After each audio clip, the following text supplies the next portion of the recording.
Hai teman, selamat datang di channel SKT New. Jangan lupa pada teman-teman untuk like, komen, dan subscribe supaya tidak ketinggalan update dari channel ini. Mimin ucapkan terima kasih. Selamat menyaksikan. Welcome to the jungle. Reina. Adit menyambut kedatangan Reina dengan meriah. Reina hanya bisa membalasnya dengan tawarannya. Kalian ini kenapa? Bahagia banget kayaknya, ujarnya kemudian. Kami belum mengucapkan selamat atas lancarnya operasi ayah kamu. Gimana perasaan kamu sekarang? Tanya Adit. Ya ampun, Adit. Tentu aku seneng banget. Tapi masih ada pengobatan lanjutan yang harus dilakukan untuk memastikan kondisi ayah benar-benar stabil. Jelas Reina dengan wajah haru. Wah, semoga semuanya lancar. Kami berdoa yang terbaik. Benar begitu, bos. Lanjut Zain yang diakhiri dengan melirik Adi Wangsa. Ah, iya. Adi menjawab singkat dibarengi dengan senyum kecilnya. Leo baru saja datang. Saat melihat Reina, wajah Leo berkerut heran. Loh, bukannya kamu yang ada di toko roti? Tanyanya sambil menunjuk Reina. Jadi dia orang baru yang Anda maksud? Pak? Leo berganti bertanya kepada Adi. Benar. Saat itu, saya juga belum tahu. Jawab Adi. Leo mengulum bibir. Dalam hati ia mengumpati kebetulan ini. Gawat. Aku harus lebih hati-hati. Perempuan ini lebih bahaya dari yang kukira. Tapi tugasnya apa? Pak. Lanjut Leo bertanya. Kepo lu. Sini Zain. Selamat malam. Saya ingin bertanya soal pasien yang baru dipindahkan dari ruang operasi. Ucap Arsen kepada resepsionis. Selamat malam, Pak. Boleh saya tahu nama pasien? Arsen memberitahunya dan lalu menuju ruangan yang telah diberitahukan padanya. Namun ternyata saat Arsen membuka pintu ruangan tersebut, yang ia lihat hanya pria parubaya yang terbaring di berangkar tanpa adanya Reina. Siapa kamu? Tanya beliau kepada Arsen. Maaf, apa benar Anda adalah ayahnya Reina? Balik tanya Arsen. Iya, benar. Kamu siapa? Arsen melangkah masuk sambil berkata. Saya adalah atasan Reina di kantor. Selamat atas operasi Anda. Lalu meletak sebuket bunga yang ia bawa ke atas nakas. Pria parubaya itu sedikit kaget mendengarnya, lalu tertawa kikuk. Terima kasih. Kamu sampai repot segala. Gak apa-apa. Tapi Reina bilang sepulang kerja dia mau ke sini. Iya. Reina memang habis dari sini. Tapi sekarang dia sudah pergi. Kemana? Saya tidak tahu pasti. Katanya sih ada urusan mendadak. Urusan mendadak? Arsen mulai merasa aneh. Benar, nak. Saya pikir ada urusan pekerjaan. Tangan Arsen mengepal kuat menahan emosi. Adi Wangsa. Gumamnya dengan penuh amarah. Arsen yakin Reina sedang menemui Adi Wangsa. Sepertinya ada kesalahpahaman. Kalau begitu saya permisi dulu untuk memastikannya. Alasan Arsen agar bisa pergi lebih cepat dari sana. Ayah Reina mengangguk. Hati-hati. Sekali lagi terima kasih. Arsen balas mengangguk. Pun ia melenggang pergi. Jadi kamu yang namanya Reina? Reina menoleh pada lawan bicara yang baru saja mendekatinya. Reina tersenyum pada perempuan tersebut. Iya, aku Reina. Jawabnya. Kenalin, aku Sonya. Aku sekretarisnya Pak Adi. Sonya mengulurkan tangan dan dijabat baik oleh Reina. Pekerjaan kita sama, kan? Zain yang bilang. Reina tertawa kecil. Iya, aku juga sekretaris. Jawabnya lagi. Lalu tiba-tiba mata Reina menangkap Adi Wangsa sedang duduk sendirian di balkon. Seperti tidak ada orang lain yang menyadari keberadaannya. Rain, aku kesana dulu ya. Sonya pamit pergi setelah diangguki oleh Reina. Reina menuang secangkir minuman untuknya sebelum melangkah mendekati Adi. Lagi ngawasin langit biar gak jatuh ya, Pak Adi? Tanya Reina yang membuat Adi sedikit tersentak dari lamunan panjangnya. Kamu ini ada-ada aja. Respon Adi lalu. Reina terkekeh pelan. Lagian Pak Adi sendirian aja di sini. Cuma nyari udara segar. Kok? Oh iya. Adit bilang kamu menggunakan uang dari saya untuk operasi ayah kamu. Adi bertanya sambil menoleh pada Reina. Iya. Apa ayah kamu setuju? Dia gak tahu. Kalau ayah tahu pasti gak bakalan setuju. Tapi bagi saya kesembuhannya adalah yang paling utama meskipun cara yang saya pakai itu gak halal. Adi terdiam beberapa saat mendengarnya sebelum kembali berkata. Saya juga ingin melakukan cara yang sama saat ibu saya kehilangan banyak darah. Tapi saya belum cukup umur. Darah kita berbeda. Waktu itu saya sampai bilang ke dokternya. Golongan darah dokter apa? Karena saya pikir dia mau membantu. Adi bercerita dan diakhiri tawa kecil darinya. Begitu pula Reina yang mendengarkan cerita Adi. Ternyata Padi polos juga. Ya, Reina sampai geleng-geleng kepala. Waktu itu kan saya masih kecil. Rain, tanggap Adi. Kalau boleh tahu, ibu kamu kemana? Ibu kabur sama selingkuhannya. Tapi saya selalu menganggap ibu sudah meninggal. Yang saya ingat dari ibu cuma resep masakannya yang tercatat di buku resep. Jelas Reina. Ibu kamu pernah jualan? Cuma masakannya yang saya suka dari ibu. Selain itu saya benci. Adi bisa melihat raut muka Reina berubah ketat saat membahas ibunya. Jadi membuat Adi sungkan. Maaf kalau kamu tidak suka topik soal ibu. Ucap Adi. Ya gak apa-apa, Pak. Saya senang bisa membahas ini sama Anda. Saya juga cerita soal ini baru ke kamu. Serius? Wah, saya jadi merasa terhormat. Reina terkekeh lalu tersenyum lebar. Adi merasa terhenyak saat melihat senyum manis Reina, seperti ada yang berbeda darinya. Ada perasaan hangat yang tak bisa dideskripsikan. Tak lama kemudian barulah Adi membalas senyum tersebut. Oh iya, gimana soal Leo? Reina mencari topik baru. Duh kan, saya jadi lupa. Seharusnya saya ingin membahas ini sama kamu. Adi menepuk jidat. Memangnya kenapa? Pak, kamu pernah bilang kalau Shell mengatakan Leo adalah orang kepercayaan Arsenio, bukan? Iya. Reina mengangguk. Apa tanggapan Arsen soal itu? Saya gak nanya ke Pak Arsen. Reina berpikir kritis. Benar juga. Ya, seharusnya saya tanya ke Pak Arsen. Kalau begitu besok bisa kamu tanyakan? Bisa-bisa. Tapi mohon doanya semoga besok saya gak lupa hehe. Dasar, kamu ini. Reina cengengesan, Adi geleng-geleng kepala.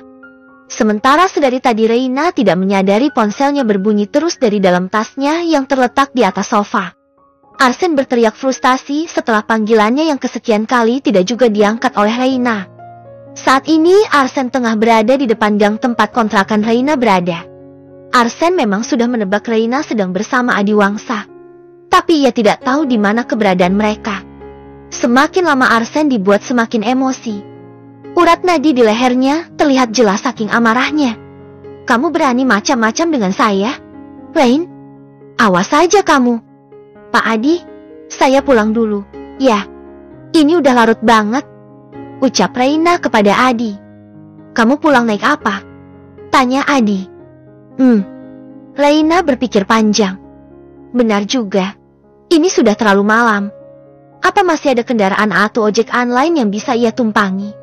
Gimana kalau saya antar? Tawar Adi. Gak usah. Pak, saya gak mau ngerepotin.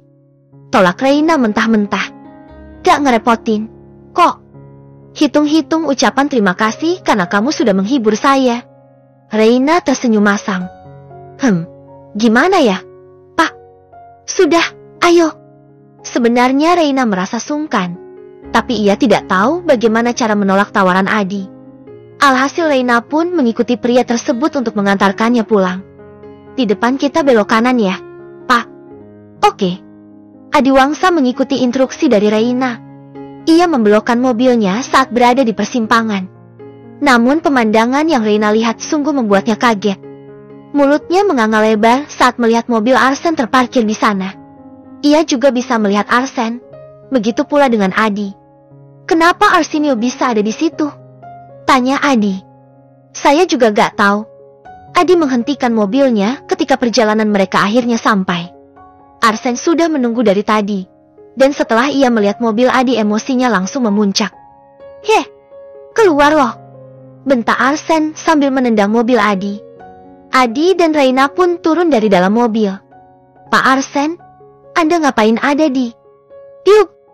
Belum selesai Reina mengucapkan kalimatnya, Arsen lebih dulu memberi tinjuan di pipi kiri Adi Wangsa. Pak Arsen! Teriak Reina yang langsung menarik Arsen menjauh, walaupun sebenarnya ia ketakutan. Adi yang sempat oleng kini memeriksa sudut bibirnya yang terluka. Jangan pernah berpikir bisa merebut milik gua lagi. Pak, udah. Saking ketakutannya, Reina sampai memeluk Arsen sambil terus menjauhkannya dari Adi. Namun apalah tenaga Reina, ia tak sekuat Arsen. Pria itu hanya menyentak sedikit dan ia berhasil lolos. Sekali lagi Arsen meninju pipi Adi. Tak sampai di situ, Arsen menarik kerah ke meja Adi agar Adi bisa menghadapnya. Dengan penuh penekanan Arsen berkata, cukup terakhir kali lo ngerebut bokap gua. Gua gak akan ngebiarin lo hidup kalau sampai lo ngerebut Reina. Paham? Gertakan Arsen sepertinya tidak membuat Adi Wangsa gentar. Walaupun mukanya lebam berkat 2 kali tinjuan maut, Adi sama sekali tidak berniat membalas. Adi hanya menepis tangan Arsen dari kerah kemejanya dengan kasar. Pria itu lalu tersenyum sinis. Bukannya lo sudah punya Sheila? Tanya Adi sambil mengangkat sebelah alis. Berarti lo selingkuh dari Sheila? Rumah tangga gua, urusan gua. Terus, apa bedanya lo sama bokap? Arsen berdeci sinis. Dari dulu gue udah tahu tabiat lo. Munafik. Bukan cuma bokap. Harta warisan, tahta, status, sampai kebahagiaan gue lo rebut semua. Dan sekarang, lo nyewa pelakor untuk ngerebut istri gue. Kurang apa lagi hidup lo? Hah? Adi tidak bisa menyembunyikan keterkejutan di wajahnya karena ternyata Arsen telah mengetahui rencana tersebut. Miris sekali ya punya hidup pecinta BK seperti Anda. Lanjut Arsen yang berhasil menekan kalimatnya. Cukup! Teriak Reina yang datang untuk berdiri di antara mereka. Ini udah larut malam. Gak malu didengar orang? Tegurnya sambil menatap pergantian mereka berdua. Sekarang saya mohon sama Pak Adi. Lebih baik Pak Adi pulang aja. Ya. Biar Pak Arsen saya yang urus. Saran Reina. Saya belum selesai sama dia. Ketus Arsen.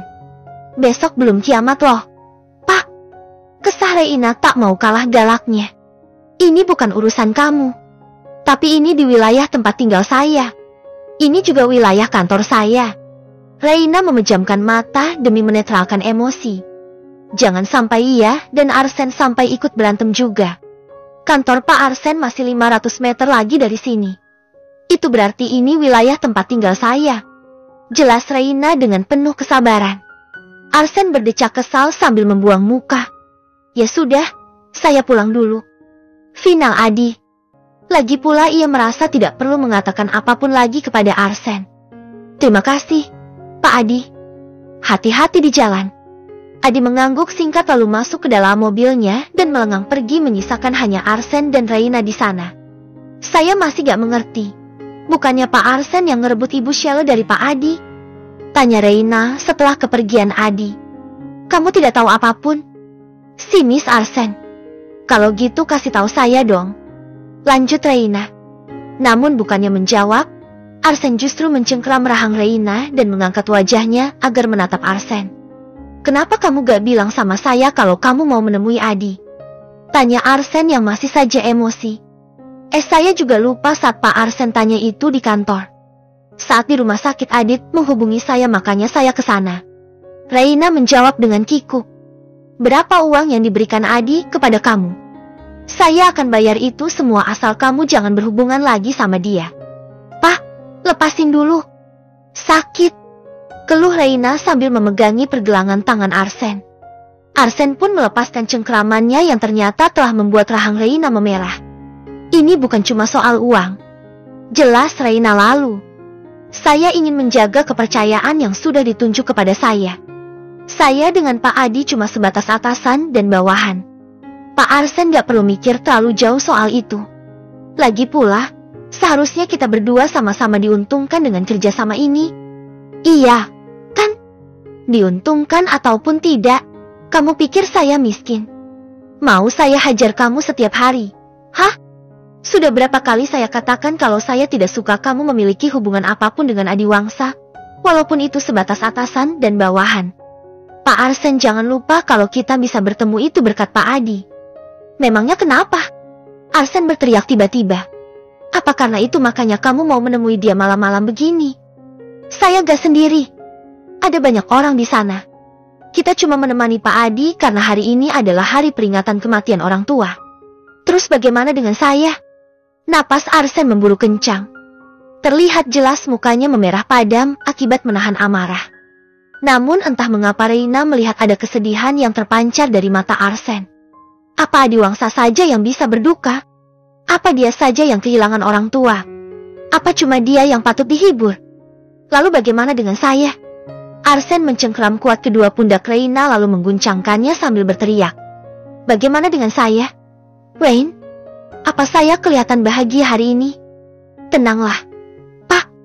Arsen menghela napas gusar sebelum melepaskan dirinya. Berganti memijit pelipisnya yang terasa pening. Maaf, saya selalu bikin Pak Arsen marah. Tapi asal Anda tahu, dibanding Pak Adi saya lebih peduli kepada Anda. Meskipun Pak Arsen berlaku kasar, tapi sama seperti saya yang selalu ngambek ke ayah saat ayah gak mau beliin saya coklat. Pak Arsen juga seperti itu. Saya bisa paham. Cuma yang saya gak paham, gimana caranya saya tahu kalau hari ini Anda merasa sedih kalau Anda gak cerita sama saya? Gimana saya bisa tahu masalah antara Pak Arsen dan Pak Adi kalau gak ada yang cerita sama saya? Rain, diam. Kepala saya sakit banget. Arsen memejamkan erat kedua matanya sambil terus memegangi kepalanya. Reina yang melihat Arsen menahan rasa sakit lantas kaget. Apalagi saat Arsen menjambak rambutnya sendiri. Pak Arsen kenapa? Tuh kan, darah tingginya tuh kambuh. Siapa suruh marah-marah terus dari tadi? Reina memegangi tangan Arsen. Namun pria itu sudah lebih dulu oleng. Untungnya Reina sigap menjadikan pundaknya sebagai sandaran Arsen. Bahaya loh kalau Pak Arsen marah-marah terus. Kalau pembuluh darah Pak Arsen pecah gimana? Auto meninggal tahu gak? Diam, Reina. Iya. Oke, diam. Keduanya saling diam beberapa saat. Hanya suara napas yang terdengar. Arsen merasa lebih tenang berada dalam dekapan Reina. Sementara Reina membiarkan begitu saja Arsen menenangkan diri sambil menepuk pundak bidang pria itu. Namun diam-diam, ada rasa hangat yang tak bisa Reina ungkapkan. Jantungnya berdegup kencang. Pak Arsen, jangan ketiduran loh. Ya. Reina bicara lagi karena ia merasa canggung berada di posisi seperti itu. Gimana saya bisa ketiduran kalau suara jantung kamu terdengar begitu kencang? Hah? Reina begitu kaget sampai sontak menjauh dari Arsen. Apaan sih? Latahnya. Kamu shouting? Ya. Tebak Arsen sembari menyipitkan mata menatap Reina dengan curiga. Mana ada? Spontan Reina berteriak. Namun setelahnya ia langsung membekap mulutnya sendiri. Kenapa deg-degan? Tanya Arsen lagi. Kalau gak deg-degan berarti mati dong, Pak. Gimana sih? Lama-lama Reina kesal. Arsen berusaha menyembunyikan senyum dari wajahnya, tapi rasanya begitu sulit. Melihat Reina yang salah tingkah seperti itu, sungguh membuat Arsen merasa terhibur. Idih, tadi marah-marah sekarang senyum-senyum. Pak Arsen bikin saya takut loh. Ini sudah tengah malam loh. Pak, lebih baik Pak Arsen pulang aja. Kepala saya masih sakit. Kalau saya kecelakaan gimana? Aduh, sebenarnya Reina tidak peduli akan hal itu. Kalau tidak mengingat pria di hadapannya itu bisa berubah menjadi harimau, Reina pasti sudah mengumpatinya dari tadi. Banyak tingkah. Enggak akan. Kok? Sebentar lagi juga sakitnya hilang. Iya kan kepala? Jangan menyusahkan Pak Arsen. Ya, kamu harus berhenti pusing biar Pak Arsen selamat sampai rumah. Ujar Reina seolah bicara dengan kepala Arsen. Reina berjinjit tinggi dan menepuk-nepuk lembut puncak kepala Arsen seperti memperlakukan anak bayi. Dan perlakuan Reina berhasil membuat Arsen semakin jatuh hati. Tanpa Reina ketahui, Arsen terus-menerus memandangi wajah Reina. Wajah itu indah seperti malaikat di antara sinar bulan. Seperti tiada kata bosan saat melihatnya. Nah, sekarang Pak Arsen sudah bisa pulang kan? Tanya Reina yang akhirnya membalas tatapan Arsen. Arsen menggeleng. Loh, Reina mengerutkan alis kesal. Cium dulu baru pulang.